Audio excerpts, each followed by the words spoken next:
Good morning, Mr. Potter. Good morning to you, sir. I come to lodge a complaint to you now, sir. I plant a piece of red, Sally Land, Mary Jane, and Pigeon, come eat it out, sir. Come out of me yard, me never call you ya. Come out of me yard, me never call you ya. Why, strength money no done pay for. This was accompanied by the Johnny Cooper rhythm, a functional creation of the Coopers who made barrels for storing molasses and for aging rum for local consumption and for export. This I didn't know it. I was told this some years ago by my late brother Dwight. The rhythm is rather similar to the words of the children's rhythm game, Mosquito 1, Mosquito 2, Mosquito jump in a hot callaloo.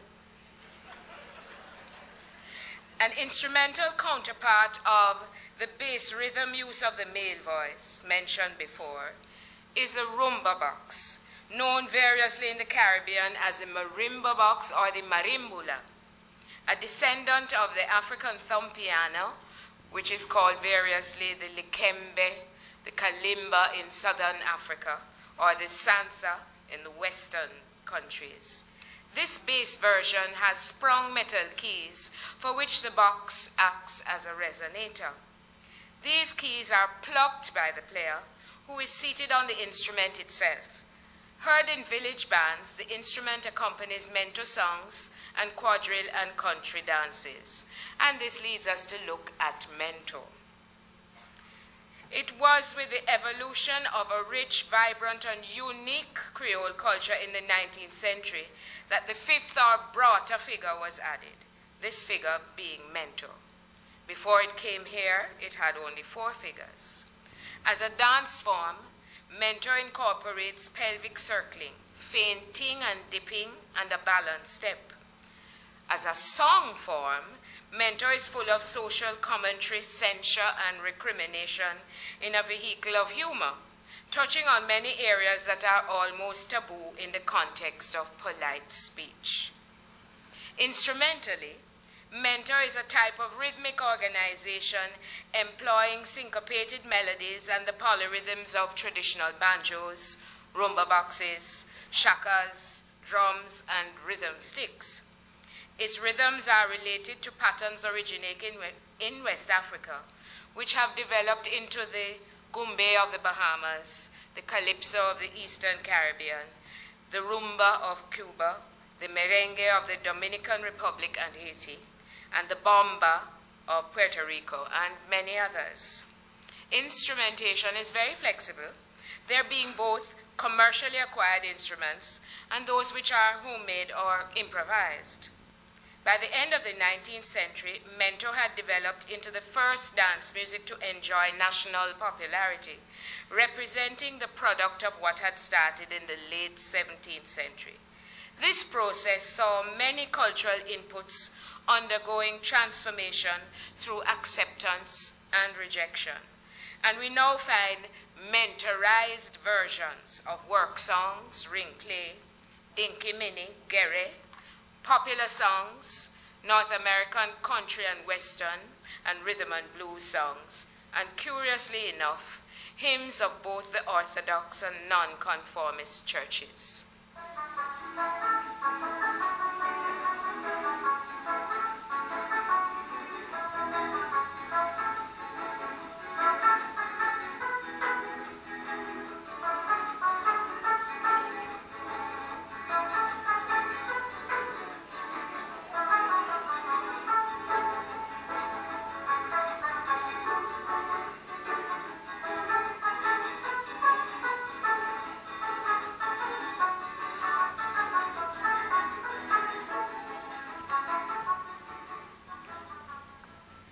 I must mention that that is not an example from my own collection.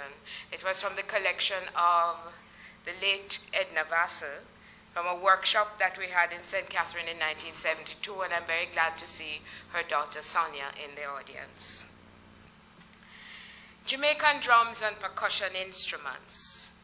Drums are unfortunately regarded as noisemakers.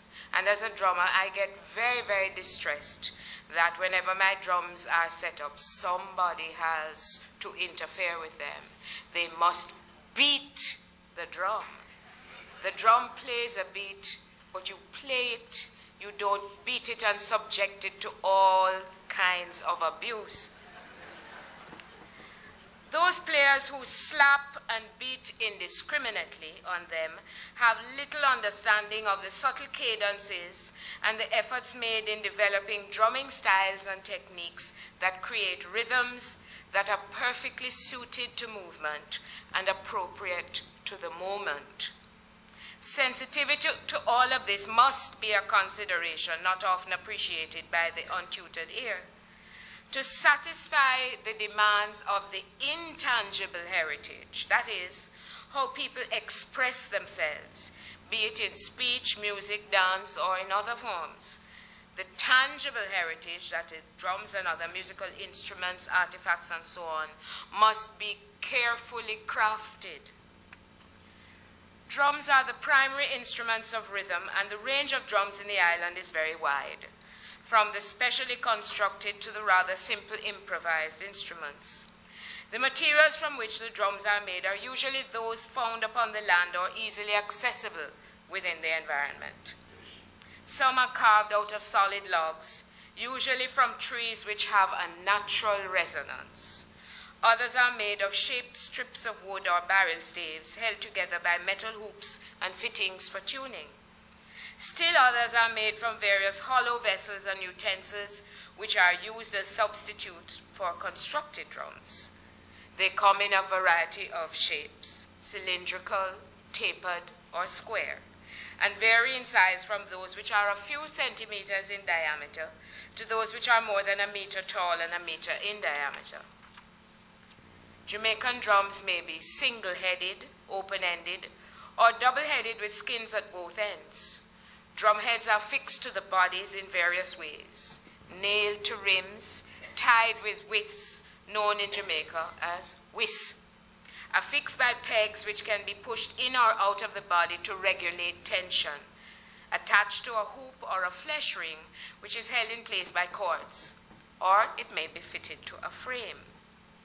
The techniques of playing are chosen according to the sonorities of the drum, that is, the natural tone or pitch of the stretched skin and the resonating chamber provided by the body of the instrument.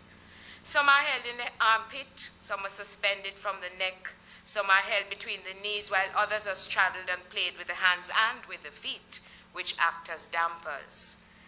There are hand-played and stick-played drums. In applying the hand, one may use the cupped hand, the palm, the fingers and palm, the base of the palm, or the thumb. Drums are most often played in pairs to ensure the desired pitch contrast and gender relationship. A family or battery of drums usually consists of a male, low-pitched instrument on which is played a characteristic, steady, unchanging pattern, and the higher-pitched female lead drum, which speaks phrases and sentences, cuts and breaks, combinations of rhythm patterns that guide steps and variations. So women, we control. The range of drums. The drum most commonly found in the island is the rattler, known in various regions and in various ensembles as the rattling, kittling, kettle, or kete drum. It is a double-headed instrument with a body made from shaped strips of wood, empty oil or paint tins with goat skin heads. The heads are attached to skin-wrapped metal rings or hoops made of withes, laced together across the body of the drum by cords in W, Y, and X-shaped patterns. These cords, wrapped alternately over and under the rings, also serve to tune the heads. The rattler may vary in size from 30 centimeters to 45 centimeters in diameter, and may or may not have a snare, that is, one or two lengths of wire stretched across the head, which is not being played by two slender sticks. It's carried in the armpit or suspended from the neck and is used for revival observances, Brookings party celebrations, Junkono processionals, some maypole dances, and Gere and other death celebrations. It is played as a lead instrument in conjunction with the bass drum, which is similarly constructed but larger and played with one padded stick. This family of drums is not unlike military-type European drums and those instruments used to accompany European folk dances. And our first example is Brookins.